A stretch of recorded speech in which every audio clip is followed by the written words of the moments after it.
তুমি যখন বলো আমাকে কেন নামাজ পড়তে হবে, আমার নামাজ আল্লাহর কেন এত দরকার, তোমার কোনো কিছুরই আল্লাহর প্রয়োজন নেই। এই নামাজ কোনোভাবেই তার উপকারে নয়। আল্লাহ এমনকি বলছেন যখন কোনো কিছুই থাকবে না, চলো কোরআন থেকে একটা উদাহরণ দেই। যখন এই মহাবিশ্বে কিছুই থাকবে না, চলো কয়েক সেকেন্ডের জন্য আল্লাহর গৌরব নিয়ে কথা বলি। সম্প্রতি বিশ্বকাপ চলার সময় আমি কাতারে ছিলাম। যেই টিম জয়লাভ করে, আর্জেন্টিনা জয়লাভ করে, তাদের জন্য এটা ছিল একটা দারুণ গৌরবময় মুহূর্ত। সবাই তাদেরকে নিয়ে আনন্দ উৎসবে মুখর। কল্পনা করো, খেলোয়াড়টাকে নিয়ে উৎসব চলছে, কিন্তু কোনো দর্শক নেই, কোনো ক্যামেরা নেই, কোনো স্টেডিয়াম নেই, কিচ্ছু নেই। একটা লোক একা একা একটি দ্বীপে বাস করে, সে ফুটবলটাতে লাথি দিয়ে একটা গোল করে ফেলল আর বলে উঠল, ইয়ে, আমি সেরা। কিন্তু কেউ তো সেখানে নেই।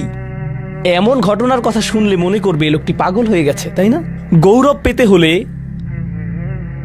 গৌরব করার মতো একদল দর্শক থাকতে হবে। স্বীকৃতি পেতে হলে একদল মানুষ আশেপাশে থাকতে হবে যারা স্বীকৃতি দিবে। প্রশংসা পেতে হলে, কদর পেতে হলে নিজে নিজে তো আর প্রশংসা পেতে পারো না।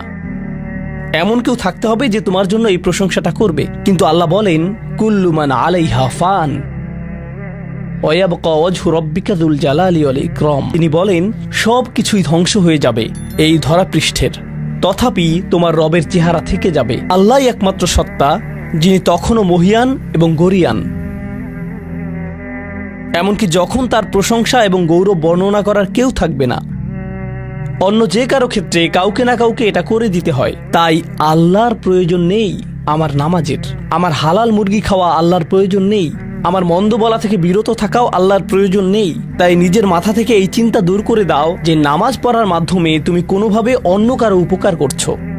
আল্লাহ এমনকি বলছেন, ইয়ামুন্নুনা আলাইকা আন আসলামু, তারা মনে করে তারা ইসলাম গ্রহণ করে তোমাকে ধন্য করেছে। লা তামুন্নু আলাইয়া ইসলামাকুম, আমাকে বলতে এসো না যে তোমার ইসলামের মাধ্যমে তুমি কোনোভাবে আমার উপকার করেছো। বালিল্লাহু ইয়ামুন্নু আলাইকুম, বরং আল্লাহই তোমাদের প্রতি অনুগ্রহ করেছেন। এখন পরবর্তী বিষয়, আচ্ছা কেউ একজন নামাজ পড়ে না কেন? আমি তোমার সম্পর্কে বলছি না, আমার প্রিয় ছেলে বা প্রিয় মেয়ে। শুধু প্রশ্নটি নিয়ে চিন্তা করো যে মানুষ কেন নামাজ পড়ে না। এর অনেকগুলো উত্তর থাকতে পারে, আর এই প্রশ্নের উত্তর আল্লাহর কাছেও আছে। উত্তরটা খুবই ভয়ঙ্কর। এই উত্তরটি আমি খুতবার শুরুতে পড়েছি। তিনি বলেন, ফালা সাদ্দাকা ওয়ালা সাল্লা ওয়ালাকিন কাযযাবা ওয়া তাওয়াল্লা, সে আসলে সত্য গ্রহণ করেনি এবং সে নামাজও পড়েনি। তিনি কাফির সম্পর্কে বলছিলেন। তিনি দুইটা জিনিস বলেছেন, এই লোকটি সত্য গ্রহণ করেনি এবং নামাজও পড়েনি। কথাটা ভাবনার উদ্রেক করে। যদি বলা হয় সে সত্য গ্রহণ করেনি, আমার আশা হলো তিনি বলবেন লা সাদ্দাকা ওয়ালা আমানা, কিন্তু তিনি বলছেন লা সাল্লা।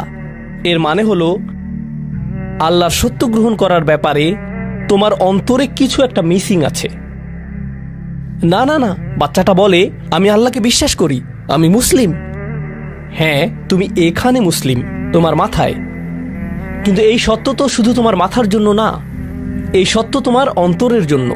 তুমি এখনো অনুভব করছো না যে ব্যাপারটা কেমন সিরিয়াস। তুমি এখনো উপলব্ধি করছো না যে এটা কি। মাঝে মাঝে কোনো বিষয় তুমি জানো হয়তো, কিন্তু এই নিয়ে চিন্তা করা থেকে পালিয়ে বেড়াও। এটা সত্য, তুমি জানো বিষয়টা কিন্তু চিন্তা করতে চাও না। আর তাই এটা যেহেতু মিসিং, ঠিক এই কারণে আমি সহজেই নামাজের কথা ভুলে যাই কখনো কখনো, এবং তুমিও ভুলে যাও কখনো কখনো। এমনটা ঘটে কারণ আমাদের অন্তর কিছুটা বিভ্রান্ত হয়ে পড়ে। দিনের এই সত্যতা, আল্লাহকে সেই সত্যটা, সেই অকাট্য সত্যটা আমাদের মস্তিষ্কের পেছনের কোনো একটা সেলফে গিয়ে পড়ে থাকে। আমরা অন্য কিছুতে ব্যস্ত হয়ে পড়ি এবং এই নিয়ে আর চিন্তা করি না। আল্লাহ এটাই বলেছেন। সুতরাং তোমার নামাজ পড়া আল্লাহর প্রয়োজন নেই। এমনকি তুমি যদি নামাজ পড়ো, আমি পড়তে বলছি এই কারণে, তখন কি করো? নামাজের জন্য কিভাবে নিয়ত করো? তখন আমি 4 রাকাত নামাজ পড়বো, দাঁড়ালাম, কারণ আমার আব্বা বারবার পড়তে বলছেন। আল্লাহু আকবার।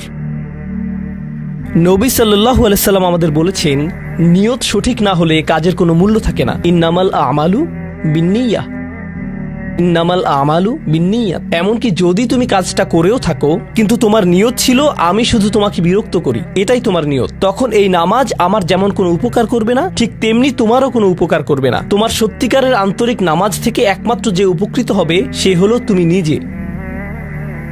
এখন এটাই সেই প্রশ্নের উত্তর যে কেন একজন মানুষ নামাজ পড়ে না। আরও 2টা কথা তোমার সম্পর্কে বলতে চাই। তার মাঝে একটা হলো নামাজ পড়ার উদ্দেশ্য কি, কোন কারণে পড়ব? কারণ তুমি হয়তো ভাবছো নামাজ পড়ার উদ্দেশ্য হলো তুমি যেন জাহান্নামে না জ্বলো। নামাজ পড়ার উদ্দেশ্য হলো তুমি যদি নামাজ না পড়ো আল্লাহ তোমাকে ঘৃণা করবেন। নামাজ পড়ার উদ্দেশ্য হলো তুমি যদি নামাজ না পড়ো তুমি শাস্তি পাবে, অথবা তুমি আর মুসলিমই থাকবে না, ফেরেশতারা তোমাকে অভিশাপ দিবে। সমস্ত নেতিবাচক বিষয়। আল্লাহ ওই সমস্ত উদ্দেশ্যের কথা উল্লেখ করেননি। নেতিবাচক কিছু থেকে মুক্তি পাওয়া নামাজের মূল উদ্দেশ্য নয়। নামাজের মূল উদ্দেশ্য হলো ইতিবাচক কিছুর দিকে ছুটে চলা। এটাই নামাজের উদ্দেশ্য। এমন দুই ছাত্রের মধ্যে পার্থক্য যেন একজন লেখাপড়া করে যেন সে ফেল না করে, আর অন্যজন লেখাপড়া করে কারণ সে ওই সাবজেক্টটা পড়তে ভালোবাসে। একজন ছাত্র পড়ালেখা করছে পজিটিভ কিছুর জন্য, আর অন্যজন পড়ালেখা করছে কারণ সে এমন কিছু থেকে বাঁচতে চাচ্ছে যা নেগেটিভ। একজন কর্মচারী তার চাকরিটাকে দারুণ ভালোবাসে, আর অন্য একজন কর্মচারী শুধু চায় সে যেন চাকরিটা না হারায়। তারা একই চাকরি করছে, একেবারে অভিন্ন চাকরি, কিন্তু একজন চাকরিটা করতে পেরে কি যে খুশি, কত যে আনন্দ তার, আর অন্যজন খুবই হতাশ, সবসময় মনমরা ভাব। কেন? কারণ তাদের একজন এটা করছে ক্ষতিকর কিছু থেকে মুক্তি পাওয়ার জন্য, আর অপরজন এটা করছে উপকারী কিছুর দিকে ছুটে চলার জন্য। আল্লাহ কোরআনে যখন আমাকে নামাজ সম্পর্কে বলেছেন যে কেন আমাদের নামাজ পড়া দরকার, তিনি মুসা আলাইহিস সালামকে এই উত্তরটা বলে দিয়েছেন। যখন তিনি তার সাথে সাক্ষাৎ করেছিলেন তিনি বলেছেন, আকিমিস সলাতা লিযিকরি, আর আমাকে স্মরণ করার উদ্দেশ্যে নামাজ কায়েম করো। তোমার নামাজ ঠিক রাখো যেন তুমি তোমার রবকে স্মরণ করতে পারো। আমি তোমাকে ইতিমধ্যে বলেছি যে তোমার আমার সম্পর্কটা খুবই সীমিত, কিন্তু তোমার সাথে আল্লাহর সম্পর্কটা অনেক আগে থেকে শুরু হয়েছিল, আর তার সাথে তোমার এই সম্পর্কটা অনন্তকাল ধরে বলবৎ থাকবে। তাই সেই সম্পর্কটির কথা স্মরণে আনা আবশ্যক, কারণ ভালো যত কিছু তোমার কাছে আসে তা আসে ওই সম্পর্কটা থেকেই।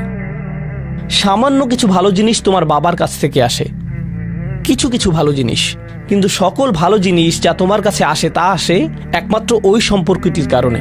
যদি তুমি চাও সকল উপকারী জিনিস তোমার জীবনে অবস্থান করুক, তখন তোমাকে অবশ্যই তার কথা স্মরণ করতে হবে যার নিকট থেকে সকল কল্যাণের আগমন ঘটে, যার নিকট থেকে সকল নিয়ামতের আগমন ঘটে, সকল রিজিকের আগমন ঘটে, সকল হেদায়েতের আগমন ঘটে। আর তাই আল্লাহ বলছেন সর্বোত্তম যে উপায়ে তুমি এটা করবে তা হলো নামাজের মাধ্যমে তুমি আমাকে স্মরণ করবে।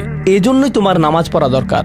আচ্ছা, পরিশেষে এজন্যই তোমার এটা করা উচিত, কিন্তু তুমি এটা করছো বলেই সঠিক নিয়ত সহকারে আল্লাহ বলছেন কেবল এখানেই শেষ নয়, এর কিছু উপকারিতাও আছে।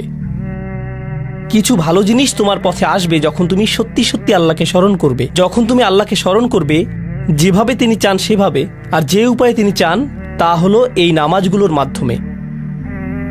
তুমি যদি এটা করতে পারো, আল্লাহ বলছেন ইন্না সলাতা তানহা আনিল ফাহশাই ওয়াল মুনকার। এমনকি এই আয়াতেও ওয়ালা যিকরুল্লাহি আকবার, তিনি বলছেন নামাজের মধ্যে এই উপকারটি আছে যে এটা তোমাকে অশ্লীলতায় পড়ে যাওয়া থেকে রক্ষা করবে।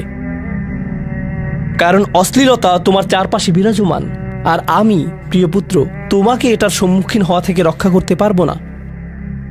অশ্লীলতা তোমার ফোনে, অশ্লীলতা তোমার স্কুলে, অশ্লীলতা তোমার বন্ধুদের মাঝে, অশ্লীলতা ঈদের অনুষ্ঠানে, যখন কোনো কর্নারে গিয়ে বন্ধুদের সাথে আড্ডা দাও, অশ্লীলতার উপস্থিতি তুমি সর্বত্র দেখতে পাবে। প্রতিবার যখনই তুমি অশ্লীলতার দিকে এগিয়ে যাবে তোমার অন্তর ক্ষতিগ্রস্ত হয়ে পড়বে। আর আল্লাহ বলছেন যদি তুমি এই নামাজগুলো আদায়ে যত্নবান হও, এগুলো তোমাকে অশ্লীলতার করাল গ্রাস থেকে রক্ষা করবে।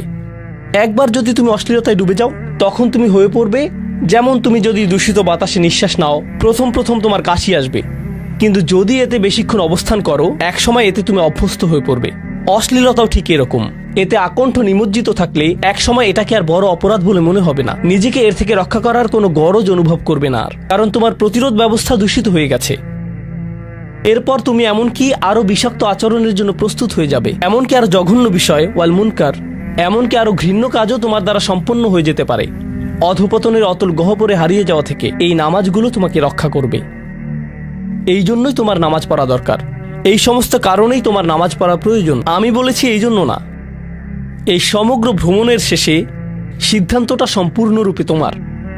কারণ আল্লাহ হয়তো আগামীকালই আমাকে নিয়ে যেতে পারেন, আল্লাহ হয়তো আমাকে 1 বছরের মধ্যেই নিয়ে যেতে পারেন। তোমার এবং আমার মাঝে যে এই সম্পর্কটা বর্তমানে আছে, এমনকি যদি আমরা 100 বছরও বাঁচি, আমরা এর চেয়ে বেশি বাঁচতে পারবো না। একটা সময় আছে যখন এর সমাপ্তি ঘটবে, কিন্তু ওই সম্পর্কটি, তুমি যদি সত্যিই ওই সম্পর্কটি সম্মান করতে চাও, নামাজ পড়ো। তোমার প্রতি এটাই আমার উপদেশ। এখন আমি পিতামাতার উদ্দেশ্যে কথা বলবো। এটা হবে ছোট্ট একটা রিমাইন্ডার আমার জন্য এবং আমাদের সবার জন্য, আমাদের পিতামাতাদের জন্য। সন্তানাদি আল্লাহ প্রদত্ত একটা নিয়ামত। তাদেরকে এজন্য দেওয়া হয়নি যেন আমরা তাদের নিয়ন্ত্রণ করতে পারি। যত বেশি আমরা তাদেরকে নিয়ন্ত্রণ করতে চাইব, তত বেশি হতাশ হব সকল অবস্থাতেই। আমি দেখেছি এমনটা, বিশেষ করে যে পরিবারগুলো তাদের সন্তানদের দিনের সুরক্ষা করতে চায়, তারা যত বেশি সন্তানদের উপর জোর করে দিন চাপিয়ে দিতে চায়, তত বেশি ওই ছেলেমেয়েগুলো অদ্ভুত সব উপায়ে বিদ্রোহ প্রকাশ করে। কারণ যে বিষয়টা আল্লাহ চান আপনি তাদেরকে প্রদান করুন, আপনার ছেলে মেয়েদের কাছে আপনার যে সুযোগ আছে সেটা তাদেরকে আপনার আদেশ নিষেধ মানতে বাধ্য করার জন্য নয়। সুযোগটা এই জন্য দেয়া হয়েছে যেন আপনি তাদেরকে এমন সব বিষয়ে চিন্তা করাতে পারেন যা শুধু আপনার পক্ষেই চিন্তা করানো সম্ভব। তাদেরকে এমন সব বিষয়ে পছন্দ করাতে পারেন যা শুধু আপনার পক্ষেই পছন্দ করানো সম্ভব। আপনার বাচ্চাটা বাস্কেটবল পছন্দ করে কারণ সে আপনাকে বাস্কেটবল খেলতে দেখেছে। সে প্লে স্টেশন পছন্দ করে কারণ সে তার বাবাকে প্লে স্টেশনে খেলতে দেখেছে। এভাবে আপনি বাচ্চাটার অন্তরে কোনো কিছুর জন্য ভালোবাসা তৈরি করে দিতে পারেন, কারণ আপনি যেরকম আপনার পক্ষে এটা করা সম্ভব। আর যখন বাচ্চাদেরকে বলতে থাকেন তোমার হোমওয়ার্ক করো, তোমার হোমওয়ার্ক করো, আপনার সন্তানের বয়স যখন 40 হবে সে তখন বলবে না আমি হোমওয়ার্ক ভালোবাসি, কিন্তু 40 বছর বয়সেও সে বলবে আমি বাস্কেটবল ভালোবাসি, আমার বাবা সবসময় বাস্কেটবল খেলতেন। আপনি যা ভালোবাসেন তা ট্রান্সফার হয়ে তার কাছে চলে যায়, আর যা করতে বলেন তা প্রত্যাখ্যাত হয়ে যায়। এমনটি আপনার ক্ষেত্রেও ঘটেছিল। আপনার ছেলে মেয়েদের কথা ভুলে যান, আপনার নিজের বাস্তবতাও এটাই। আপনার বাবার কিছু কিছু জিনিস যে আপনি এখনো পছন্দ করেন তা ভালোবাসার মাধ্যমে আপনার নিকট ট্রান্সফার হয়েছিল, আর আপনার বাবার ওই ব্যাপারগুলো আপনি অপছন্দ করতেন যা তিনি জোর করে আপনাকে গেলাতে চেয়েছিলেন। এখানে উপবিষ্ট প্রত্যেকের বাস্তবতা এটাই, শুধু সেগুলোই গ্রহণ করেছি যেগুলো ভালোবাসার মাধ্যমে হস্তান্তরিত হয়েছিল। ঠিক এই ইশারাটাই আমাদের পিতামাতাদেরকে দেয়া হয়েছে সূরাতুল ইসরার এই আয়াতে, রব্বির হামহুমা কামা রব্বায়ানি সগীরা। রব্বায়ানি মানে যখন তারবিয়া ব্যবহার করা হয় একটি চারা গাছ বড় করার জন্য, আপনাকে চারা গাছটির যত্ন নিতে হবে, এর সযত্নে প্রতিপালন করতে হবে। গাছটির প্রতি চিৎকার চেঁচামেচি করলে তো হবে না, তাড়াতাড়ি বড় হও, তাড়াতাড়ি লম্বা হও। আপনার একে সময় প্রদান করতে হবে। অনেক সময় পোকামাকড় এসে এর পাতাগুলো খেয়ে ফেলতে চাইবে, আপনাকে তখন পোকামাকড় সরিয়ে দিতে হবে। কখনো কখনো একটু কঠোর আচরণ করতে হবে, শুধু অতটুকুই যেন পোকামাকড়গুলো দূর হয়ে যায়। এরপর আবারও এতে পানি দিতে হবে। আমাদের বাচ্চাদের সাথে আমাদের উদাহরণটা ঠিক এমনই।